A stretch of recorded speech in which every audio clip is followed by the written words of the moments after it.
Good morning and thank you for tuning in. This is Walter Mithkite reporting for GNN, the Gielinor News Network. Change is in the hot summer air this morning as various monsters are seeing changes to their weaknesses and the items they drop. In addition to that, the changes that Amascut proposed for the tombs of Amascut back in May are live today. As she promised, the Osmumten's Fang is more rare, with its rate being further reduced at higher invocations to make room on the purple table to receive Masori pieces and the Tumican Shadow. Other than those unique pieces of loot, in the white chest, adventurers can expect to find less runes in the cache of runes they find and less herb seeds across the board.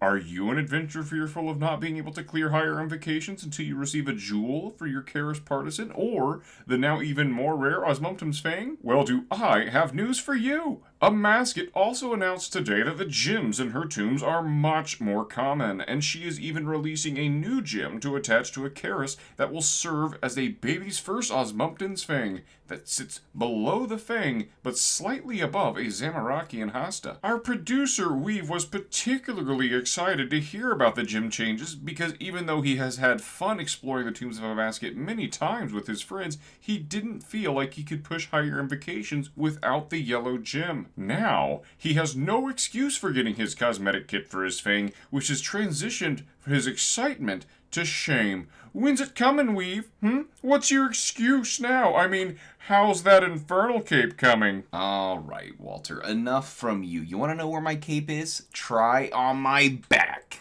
That's right, folks. I officially returned the twisted bow to the friend that let me use it.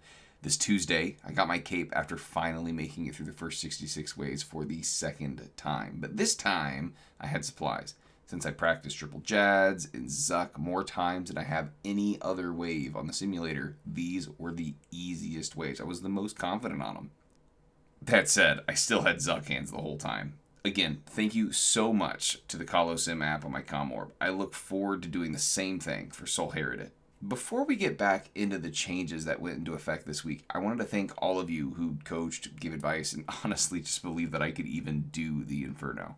I feel like the last 2 weeks were quite the arc of me developing as an adventurer. Also, as always, I'm incredibly thankful to those of you who show up to watch this broadcast, leave comments, like, and subscribe to the channel. Back to you at the desk, Walter. Thank you, WEEV. I believe you are what the kids are referring to as him? Loot isn't the only thing that changed in the tombs of Amascut, as many quality of life changes were added in, alongside some changes to bosses that straight up make the raid easier. We've mentioned backstage that his favorite quality of life change was the deposit box that takes all items now in the center of the tombs. As for the changes to bosses, we've mentioned that the most important ones in his opinion were Baba now dealing no damage when his attacks are prayed against, and Akka dealing less damage through prayer. That sounds like even fewer reasons for WEEV to be walking around with no ornament kit on his Fang, if you ask me. In other news, everyone's favorite crazy zoologist Larry has discovered more weaknesses among the creatures of Gielinor. Larry, thank you for offering to inform adventurers. What do you have for us today? Well, first, I want to make sure we're on the same page. Last year, the Ardoon Zoologist Society had a novel breakthrough in elemental weaknesses. We discovered that some monsters are hit more often and dealt more damage by certain types of elemental magic. One area that was drastically changed by this discovery were the Barrows in Mauritania. Instead of using charged staves or spells like Slayer Dart, adventurers found that the Barrows brothers were taking massive amounts of damage from air spells. I want to share with you all that we've made another breakthrough. We've discovered why this is the case. Right. I remember that discovery last year myself. Dragons and fire giants being weak to water, ice giants being weak to fire spells, the Barrows brothers you mentioned being weak to air. So, why are these weaknesses present, Larry? Well, Walter, the monsters you listed are weak for a reason, and we found those reasons. You see, air spells work particularly particularly well against things that fly or float. So this weakness isn't present only in the specters at the Barrows, but against all ghosts like the Shades at Morton. Flying creatures like aviansies and bats also fall in this category.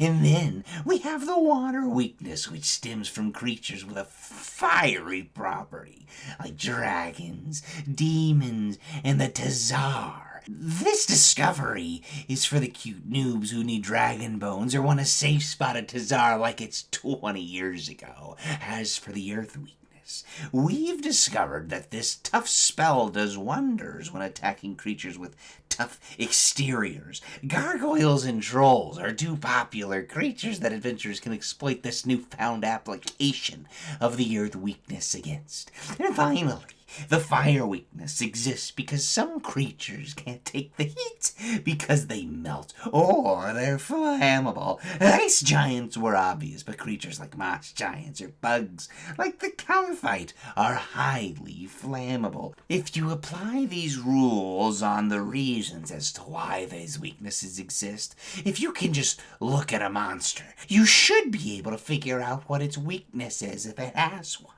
If you really want to know, though, you can use a spell that we've published into the intellectual comments, the Monster Inspect spell. This spell is only available on the standard spellbook, so if you're one of those Moon Clan hippies living in isolation, you're out of luck. Just get on the same spellbook as the rest of us. And don't even get me started about those people that use those ancient spells from the desert. Oh, get with the times, people. Well, thank you, Larry. I hope we don't get any comments about his insensitivity towards the other cultures that use different spellbooks. In any case, adventurers returning to their battles with monsters should know that some monsters have decided to wear less armor, taking more damage from every successful attack. Some are wearing more armor, taking less damage from every attack. If you want to know the armor rating of a creature, use the Monster Inspect spell. If they have negative armor, they are modest winches that take extra damage on every hit, so our adventurer correspondent suggests that you use a fast attacking weapon. If the monster has a positive armor value, they are an overly modest prude that takes less damage on every hit, so you should be sure to use a slow-moving weapon with a maximum damage. The weaknesses of monsters around Gielinor aren't the only thing in flux. If you remember last month, Jagex, that is, the Justice Administration and Governance of Exchange, is decreasing the legal carry limit for many of the items that monsters keep on them. This is particularly troubling for adventurers who rely on killing said monsters in order to get those items themselves. We ask one Jagex enforcement officer what this is all about. He's live with us now. Guard Tresnor, thank you for taking your time to tell our viewers about this change. Yeah, well, I'm just a B-cop, I don't know too much about those backroom deals that the high-ups at Jagex are making, but I tell you, I think they're trying to help out the skillers. I mean, one group of items that were hit pretty high by these carry limits were herbs and herb seeds, Like, I remember back in the day when Torstal seeds were like over 50k, and now my cousin, Farmer Fred, can buy a whole herbs run at Torstal seeds for that much, And like, then there's the Wildy boys, Vetty, Vinny, and Callie that decided they were gonna keep printing gems into existence. Yeah, Jagex nixed that with the carry limits today. Honestly, I think Jagex is catering to them dwarves in Kildegrim. Who cares if we have more gems? I mean, the dwarves at the consortium, obviously, but it made trading crafting super cheap for a bunch of adventurers. But hey, maybe that's not something that Jagex wants you to know. I just work here, man. Of course the Runecraft Union was able to get carry limits in favor for them. I mean, Death Runes, Chaos Runes, and Soul Runes were all hit with these carry limits too. My cop buddy rang me this morning saying that he had to serve a warrant for Vorkath and that the Cane Dragon had so much on him the officers had to confiscate half the runes. Thankfully for that blue boy, the gods only enforced the carry limit and took half his supply. My friend told me they felt fine doing so since Ungel is already enough of a prison for him. I swear, all the runes made it to evidence and not into any of my pockets to be flipped on the GE later. Nope, I'm just your honest beef cop here to protect and serve and all right? Right, and I'm not the most famous corporate news anchor in Gielinor.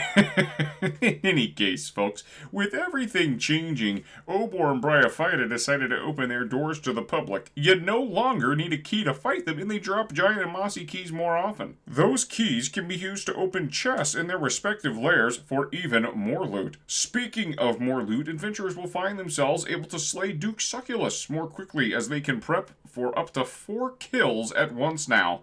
Our producer WEEV is particularly excited for this change. Anything that man can do to push off getting his ornament kit for his Fang, I tell ya. And with that final jab, I wrap up our broadcast. Thank you for tuning in. This has been Walter Mithkite for GNN, signing off.